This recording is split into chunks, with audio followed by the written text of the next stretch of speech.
નમસ્કાર. એપ્રિલ મહિનાનું છેલ્લું અઠવાડિયું એ વિશ્વમાં વર્લ્ડ ઇમ્યુનાઇઝેશન વીક તરીકે ઉજવાય છે. આ રસીકરણ સપ્તાહની ઉજવણીના ભાગરૂપે અમે એસોસિએશન ઓફ પીડિયાટ્રિશિયન મોરબી અને ઇન્ડિયન મેડિકલ એસોસિએશન મોરબી દ્વારા બાળકોમાં અને મોટા વ્યક્તિઓમાં મુકાતી મોટા ભાગની રોગ પ્રતિકારક રસીનો વિડીયો જનજાગૃતિ માટે બનાવેલ છે, જેમાં રસીના ડોઝ, સમય અને બીમારી વિશે ટૂંકમાં માહિતી આપેલ છે. બીસીજીની રસી એ બાળકોમાં મુકાતી સર્વપ્રથમ રસી છે. આ રસી બાળકોને જન્મથી 15 દિવસમાં મૂકવાની હોય છે. કોઈ કારણોસર આ રસી રહી જાય તો એ 5 વર્ષ સુધી પણ મૂકી શકાય છે.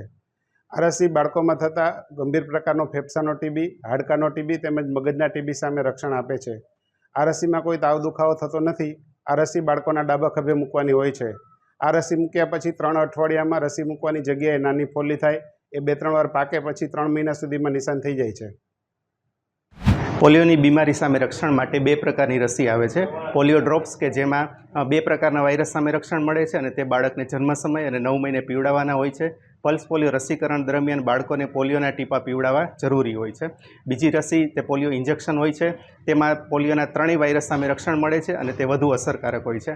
આ ઇન્જેક્શન 1.5, 2.5 અને 3.5 મહિને તથા 1.5 અને 4.5 વર્ષે એમ 5 ડોઝ આપવામાં આવે છે. અત્યારે સરકારીમાં 5 ને બદલે 3 ડોઝ 0.1 ml એટલે કે 5મા ભાગનો ડોઝ ઇન્જેક્શન આપવામાં આવે છે. તો તેના બાકી રહેતા ડોઝ પ્રાઇવેટમાં મુકાવી શકાય. ખાસ કરીને જે બાળકોને 1 વર્ષ સુધીનું રસીકરણ સરકારીમાં થયું હોય તેમણે 1.5 વર્ષનો બૂસ્ટર ડોઝ પ્રાઇવેટમાં મુકાવવો જરૂરી છે, કારણ કે આઈએપીની ગાઈડલાઇન પ્રમાણે 0.5 mlનો એક ફૂલ ડોઝ મૂકવો જરૂરી હોય છે અને તેમાં સાથે મગજના તાવનો બૂસ્ટર ડોઝ પણ આવી જાય છે. હેપેટાઇટિસ બી ઝેરી કમળા વિરોધની ખૂબ જ અસરકારક રસી છે. એ જન્મ સમયે 0 ડોઝ તરીકે આપવામાં આવે છે.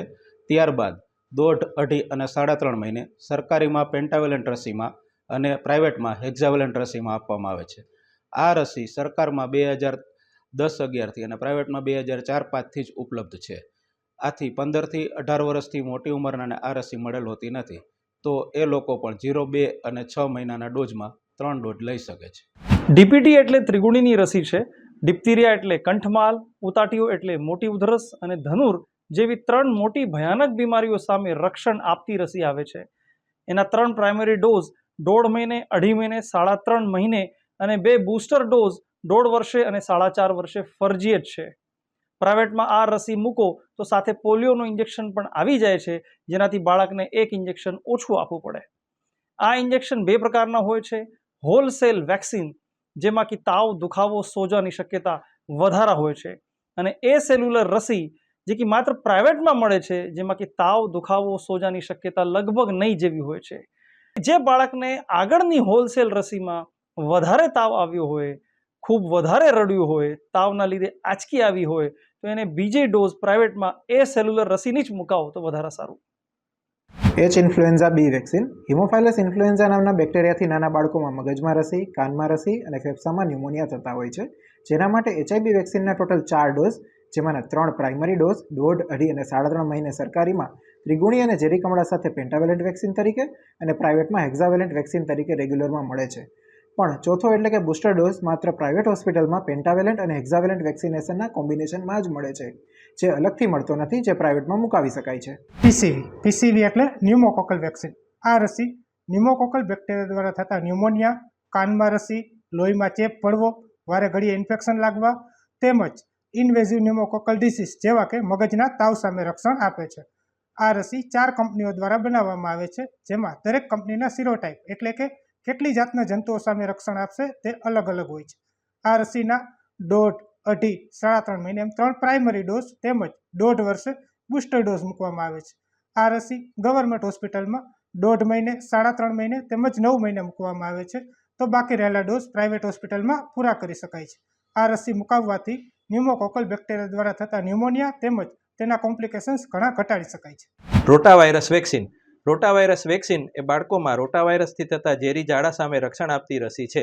આ રસીના 3 ડોઝ 1.5 મહિને, 2.5 મહિને અને 3.5 મહિને મૂકવામાં આવે છે. પહેલો ડોઝ 3.5 મહિનાની ઉંમર પહેલાં અને ત્રીજો ડોઝ 8 મહિનાની ઉંમર પહેલાં મુકાઈ જાય તે જરૂરી છે. ભારતમાં 3 થી 4 કંપનીની રોટાવાયરસ વેક્સિન ઉપલબ્ધ છે. જે કંપનીનો પહેલો ડોઝ મૂકેલો હોય તે જ કંપનીનો બીજો અને ત્રીજો ડોઝ મૂકવો હિતાવહ છે. સરકારીમાં ક્યારેક આ રસી શોર્ટેજમાં હોય તો પ્રાઇવેટમાં પણ જઈ અને સમયસર આ રસીના બાકી રહેતા ડોઝ મૂકી શકાય છે. કોમન ફ્લૂ એ ઇન્ફ્લુએન્ઝા નામના વાયરસથી થાય છે. દર વર્ષે 2 થી 4 વખત ફ્લૂના કેસીસ અને ખાસ કરીને ચોમાસા અને શિયાળામાં એકી સાથે વધારે ફેમિલી મેમ્બરને પણ થતા હોય છે. 5 થી 6 વર્ષની નાની બાળકોમાં રોગપ્રતિકારક શક્તિ ઓછી હોવાથી એમાં આ ફ્લૂ બીજા વાયરસની જેમ વધારે પ્રમાણમાં અને વારંવાર જોવા મળે છે, જે બાળકોના વિકાસને પણ અવરોધે છે. ફ્લૂની રસી 6 મહિનાથી 6 વર્ષના બાળકોમાં જરૂરી છે. પહેલાં વર્ષે 2 ડોઝ 1 મહિનાના અંતરથી, પછી દર વર્ષે 1 ડોઝ મુકાવવો જરૂરી છે. આ ફ્લૂની રસી સ્વાઇન ફ્લૂ સામે પણ રક્ષણ આપે છે. ફ્લૂની રસી માત્ર પ્રાઇવેટ હોસ્પિટલમાં જ ઉપલબ્ધ છે. ખાસ કરીને જે બાળકોને, મોટા વ્યક્તિઓને વારંવાર શરદી ખાંસી થતી હોય, કફ અથવા હૃદય અને ફેફસા સંબંધી બીમારી હોય, તેમાં ફ્લૂની વેક્સિન મુકાવવી અત્યંત જરૂરી છે. MMRની રસી. MR રસી ઓરી અને રૂબેલા સામે રક્ષણ આપે છે. MRની રસી 9 મહિને અને 15 મહિને સરકારીમાં મૂકી શકાય છે. MMRની રસી ઓરી અને રૂબેલા સાથે ગાલપચોડિયા સામે રક્ષણ આપે છે. તેના 3 ડોઝ 9 મહિના, 15 મહિના અને 5 વર્ષે મૂકવામાં આવે છે. ગાલપચોડિયાની રસી અલગથી મળતી નથી, એટલે તેને MMR સાથે જ મૂકાવવી પડે છે. ગાલપચોડિયાના કારણે કોકવાર મગજ પર અસર થઈ શકે છે, એટલે MMRની રસી પ્રાઇવેટમાં મૂકી શકાય. MMRની રસી 2 ડોઝ મુકાવવા એટલે સેકન્ડ ને થર્ડ ડોઝ હેતાવય છે. Typhoid vaccine. ટાઇફોઇડ અમુક વર્ષો પહેલાં 1 મહિના સુધી ચાલતો તાવ હતો, જે પ્રદૂષિત ખોરાક અને પાણીથી થાય છે. 7-8 દિવસના તાવ અને અન્ય લક્ષણો પછી તે રિપોર્ટમાં પકડાય અને નિદાન થાય છે, જેમાં મોટાભાગે 2 એન્ટીબાયોટિકની દવા કે ઇન્જેક્શન 14 દિવસ જેટલા લાંબો સમય સુધી આપવા પડે છે. કોઈક વખત હોસ્પિટલમાં દાખલ થવું પડે છે. બાળકોમાં જેમ ઉંમર વધે તેમ આ બીમારી પણ વધારે લાંબી ચાલે છે. ટાઇફોઇડની રસી ખૂબ જ અસરકારક છે. તેનો માત્ર 1 જ ડોઝ હોય છે, જે 6 મહિનાની ઉંમર પછી મૂકી શકાય છે. જો આ ટાઇફોઇડ વેક્સિન બાકી રહી ગઈ હોય તો કોઈ પણ ઉંમરે મૂકી શકાય છે. જેમને ટાઇફોઇડ થઈ ગયો હોય તે વ્યક્તિ પણ આ રસી 2 મહિના પછી લઈ શકે છે. હેપેટાઇટિસ એ સાદો કમળો, જે ખોરાક અને પાણીના હેપેટાઇટિસ એ નામના વાયરસના પ્રદૂષિત થવાથી ફેલાતો રોગ છે, જે નાનપણથી લઈ મોટી ઉંમરના માણસોને જિંદગીમાં એકવાર તો થઈ જ જતો હોય છે. આ રોગ થાય ત્યારે ભૂખ ના લાગે, ઉલટીઓ થાય, દાખલ થવું પડે, મગજમાં અસર થઈ જાય, કમળામાંથી કમળી થઈ જાય તો ઘણીવાર આઈસીયુમાં પણ દાખલ થવું પડતું હોય છે અને જાનનું જોખમ પણ રહેલું હોય છે. આ રોગ સામેની રસીના 2 ટાઈપ છે. કિલ્ડ વેક્સિન છે, જેના 2 ડોઝ હોય છે, અને લાઈવ વેક્સિનનો એક જ સિંગલ ડોઝ હોય છે. આ વેક્સિન 1 વર્ષ એના પછી આપણે મૂકી શકીએ છીએ. આ વેક્સિન જો નાનપણમાં જો ના મૂકેલી હોય તો મોટી ઉંમરે પણ મૂકી શકાય છે, અને આ વેક્સિન ફક્ત પ્રાઇવેટ હોસ્પિટલમાં જ અવેલેબલ છે. અછબડા એ વેરીસેલા એટલે કે ચિકનફોક્સ વાયરસથી થતો અત્યંત ચેપી વાયરસનો રોગ છે, જેમાં ઘણીવાર મોટો ન્યુમોનિયા થવાની શક્યતા અને જો મગજ પર અસર થાય તો ખોટ રહેવાની શક્યતા રહે છે. મોઢા પરના લીઝન જો ફૂટે તો તેના ડાઘા કાયમી રહી જાય છે. પ્રેગ્નન્સી દરમિયાન જો અછબડા નીકળે તો બાળકને જન્મજાત ખોટ ખાવાની શક્યતા રહે છે. ઘણીવાર મોટા બાળકોમાં અછબડા પરીક્ષાના સમયે થતા હોવાથી બાળકો ઘણા હેરાન થતા હોય છે. માટે અછબડાની રસી મુકાવવી ખૂબ જરૂરી છે, જેના 2 ડોઝ હોય છે, જે 15 અને 18 મહિને મૂકવામાં આવે છે. જો કોઈ કારણોસર અછબડાની રસી બાકી રહી ગઈ હોય અને અછબડા ના નીકળ્યા હોય તો તે ગમે તે ઉંમરે મૂકી શકાય છે. આ રસી માત્ર પ્રાઇવેટ હોસ્પિટલમાં જ ઉપલબ્ધ છે. HPV એટલે કે હ્યુમન પેપિલોમા વાયરસ વિરુદ્ધની રસી સ્ત્રીઓમાં ગર્ભાશયના મુખના કેન્સર અને આ ઉપરાંત મળમાર્ગના કેન્સર તથા જનનાંગમાં થતા મસા વિરુદ્ધ રક્ષણ પૂરું પાડે છે. નવી ગાઈડલાઇન પ્રમાણે આ રસી સ્ત્રી અને પુરુષ બંને લઈ શકે છે. જો 9 થી 14 વર્ષની ઉંમર વચ્ચે આ રસી લેવામાં આવે તો તેના 2 ડોઝ હોય છે, અને 14 થી 45 વર્ષની ઉંમર વચ્ચે આ રસીના 3 ડોઝ હોય છે. જેમ બને તેમ આ રસી વહેલી લેવામાં આવે તેમ તેની અસરકારકતા વધારે રહે છે. આ રસી માત્ર પ્રાઇવેટ હોસ્પિટલોમાં જ ઉપલબ્ધ છે. Japanese encephalitis vaccine. Japanese encephalitis એ વાયરસથી થતો મગજનો રોગ છે. મચ્છર કરડવાથી થાય છે. આ રોગમાં આંચકી આવવી, બેભાન થવું, મગજમાં ખોટ રહી જાય જેવી શક્યતા રહે છે. જીવનું જોખમ રહે છે. આ રોગની કોઈ સ્પેશિયલ દવા નથી. આ રોગ ખાસ કરીને બિહાર, યુપી જેવા અમુક રાજ્યોમાં વધારે જોવા મળે છે. આ રોગને અટકાવવા માટે વેક્સિનના 1 વર્ષની ઉંમર પછી 2 ડોઝ આપવામાં આવે છે. આ વેક્સિન કોઈક રાજ્યોમાં ગવર્મેન્ટ શેડ્યુલમાં ફ્રીમાં આવે છે. આપણે ત્યાં ગુજરાતમાં ફક્ત પ્રાઇવેટમાં જ આ રસી અવેલેબલ છે. આપણે મોરબી જેવા સિટીમાં ખાસ કરીને આ રસી મુકાવી હિતાવહ છે, કેમ કે બહારના રાજ્યોમાંથી સ્થળાંતર કરેલી વ્યક્તિઓનું પ્રમાણ વધારે હોવાથી. Rabies vaccine. અડકવા એ રેબિસ નામના વાયરસથી થતો કૂતરા અને બીજા પ્રાણીઓના કરડવાથી કે નખ મારવાથી તેની લાળમાંથી ફેલાતો રોગ છે, જે 100% જીવલેણ છે.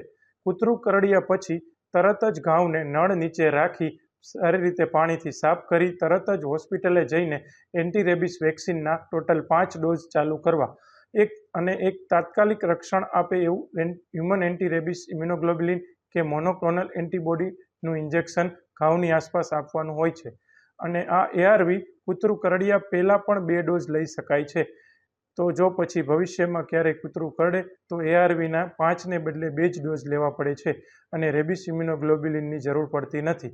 સરકારી અને પ્રાઇવેટ બંનેમાં આ રસી ઉપલબ્ધ હોય છે. ભૂતકાળમાં સરકાર દ્વારા ખૂબ જ ઇફેક્ટિવ ઇમ્યુનાઇઝેશન પ્રોગ્રામના લીધે જ શીતળા નાબૂદ થયો છે, પોલિયો નાબૂદીના છેલ્લા સ્ટેજમાં છે, કોરોનાનો કંટ્રોલ થયો છે, ધનુર અને ડિપ્થેરિયા જેવા રોગો ભાગ્યે જ ત્રિગુણી જેવી પ્રાથમિક રસીના ના મૂકવાના બેદરકારીના લીધે જ જોવા મળે છે.